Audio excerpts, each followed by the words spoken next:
اعوذ باللہ من الشیطان الرجیم بسم اللہ الرحمن الرحیم۔ سورہ قصص کی کچھ چند آیتیں پڑھ رہا ہوں، آیت نمبر 64 سے لے کر آیت نمبر 67 تک۔ وَقِيلَ ادْعُوا شُرَكَاءَكُمْ فَدَعُوهُمْ، اس دن کہا جائے گا اپنے شریکوں کو بلاؤ، تو وہ ان کو پکاریں گے۔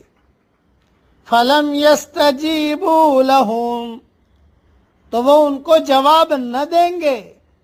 وَرَأَوْا الْعَذَابَ، اور وہ عذاب کو دیکھیں گے۔ لَوْ أَنَّهُمْ كَانُوا يَهْتَدُونَ، کاش وہ ہدایت اختیار کرنے والے ہوتے۔ وَيَوْمَ يُنَادِيهِمْ فَيَقُولُ مَاذَا أَجَبْتُمْ